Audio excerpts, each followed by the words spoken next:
పడితే మీరు కొనడానికి మీ దగ్గర డబ్బులు పెట్టుకొని ఫండమెంటల్ గా బాగా ఉన్న స్టాక్ ని ప్రతి కరెక్షన్స్ లోనే యాడ్ చేసుకుంటూ పోతే మీకు ఫ్యూచర్ లో రిటర్న్స్ బాగా వస్తాయి. సార్ ఈ సమయంలో లంసమ్ ఇన్వెస్ట్మెంట్ బెటరా, సిప్ బెటరా? మొన్న సిప్ల మీద ఐసిఐసిఐ సంబంధించి నరేన్ చేసిన కామెంట్స్ వల్ల ఎస్పెషల్ ఆయన స్మాల్ అండ్ మిడ్ క్యాప్ గురించి కామెంట్ చేశారు. దానివల్ల మొత్తం కుప్పకూలిపోయిన పరిస్థితి. సో ఈ సమయంలో లంసమ్ ఇన్వెస్ట్మెంట్ మీరు సజెస్ట్ చేస్తారా, లేకపోతే సిప్ కంటిన్యూ చేయొచ్చా?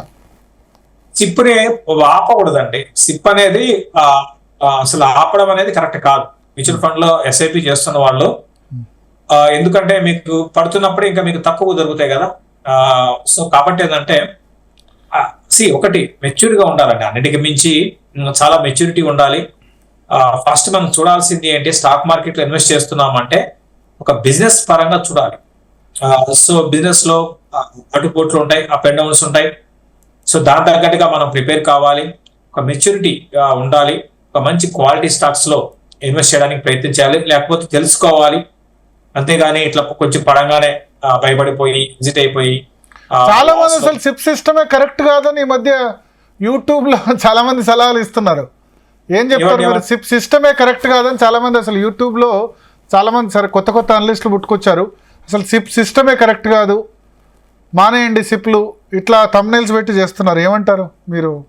అది సిప్పులు మానేయడం అనేది అది ఎవరు చెప్పారు నేనైతే చూడలేదు. బట్ అది రాంగ్ అండి. అటువంటి అడ్వైజులు సిప్పులు మానేయడం అనేది కరెక్ట్ కాదు. ఎందుకంటే ఇప్పుడు మీకు ఇప్పుడు సపోజ్ ఫండమెంటల్ గా బాగున్న స్టాక్ ఉంది అనుకోండి, లైక్ కోటక్ బ్యాంక్ ఉంది.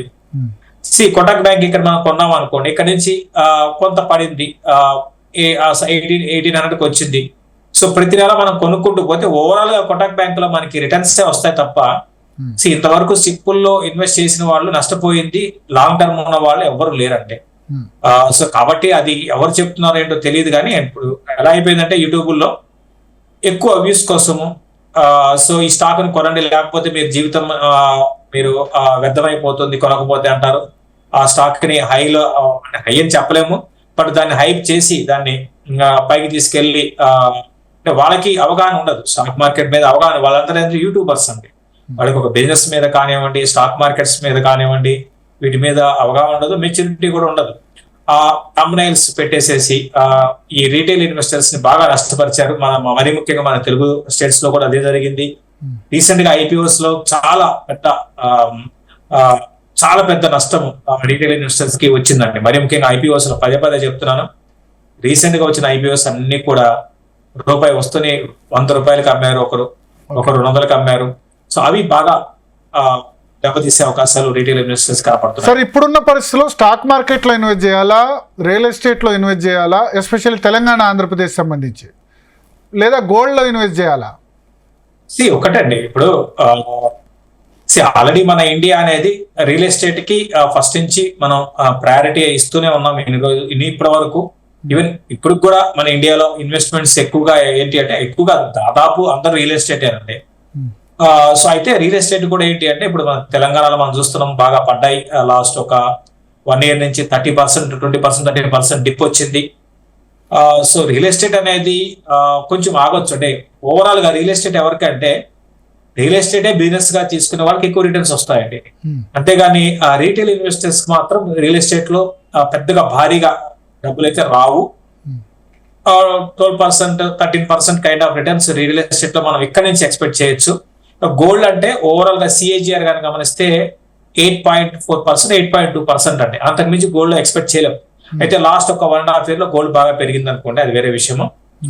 సో ఇంకా ఎక్కువగా అంటే వెల్త్ క్రియేట్ చేసేదంతా కూడా ఎక్కువగా స్టాక్ మార్కెట్ నుంచే ఉంటుందండి. అయితే మన ఇండియా ఏంటంటే నెక్స్ట్ ఒక డెకేడ్ రేపు పొద్దున సెంట్రల్ లో ఎవరైనా ఉండొచ్చు, కానీ ఎకానమీ అనేది బాగా ముందుకు వెళ్తుంది. సో ఎవరున్నా సరే మనం ఇండియా ముందుకు వెళ్తుంది. కాకపోతే మరి ముఖ్యంగా ఇప్పుడున్న గవర్నమెంటే కొనసాగింది అనుకోండి, నెక్స్ట్ 10 ఏళ్ళు ఇంకా మనకి మంచి ఫలితాలు ఉంటాయి. ఇప్పుడు టెంపరీగా అయితే ఎకానమీ మాత్రం కొంచెం వీక్ గా ఉంది. లాస్ట్ ఒక 5-6 months గా ఇది కొన్ని రోజులు కొనసాగవచ్చు, ఇది టెంపరీ. బట్ లాంగ్ టర్మ్ మాత్రం డెఫినెట్ గా ఈక్విటీస్ ఎక్కువ రిటర్న్స్ హిస్టారికల్ గా మనం చూసినా కూడా. ఇప్పుడు ఈ సమయంలో కూడా ఇప్పుడు మీరు ఈ సమయంలో గోల్డ్, రియల్ ఎస్టేట్ కంటే ఈక్విటీసే, స్టాక్ మార్కెటే best rate of return long term perspective లో అంటారు. అంటే అది ఒక అడ్వైజ్ గా తీసుకొని చేసుకోవాల్సి ఉంటుంది. ఊరికే బ్లైండ్ గా చేస్తే కాదండి. ఒక మెచ్యూర్ గా చేసుకోవాలి, ఇవన్నీ కూడా ఆలోచించుకోవాలి. అంటే ఇండివిజువల్ కాకుండా మ్యూచువల్ ఫండ్స్ లో పెట్టినా సరే. యా, మీరు హిస్టారికల్ గా చూసుకోండి. హిస్టారికల్ లో ఇక్కడ కాదు, గ్లోబల్ గా స్టాక్ మార్కెట్స్ ఎక్కువ రిటర్న్స్ వస్తాయండి. మన కంట్రీ అని కాదు, ఎక్కడైనా సరే స్టాక్ మార్కెట్ లో ఎక్కువ రిటర్న్స్ రావడానికి అవకాశం ఉంటుంది. అఫ్ కోర్స్ నష్టపోయేది కూడా స్టాక్ మార్కెట్ లోనే, ఎక్కువ మంది నష్టపోయేది కూడా స్టాక్ మార్కెట్ లో. ఎందుకు అంటే సరైన అవగాహన లేకపోతే ఈ స్పెక్యులేషన్ కో లేకపోతే ట్రేడింగ్ కో అలవాటు పడిపోయి ఇట్లా నష్టపోతూ ఉంటారు.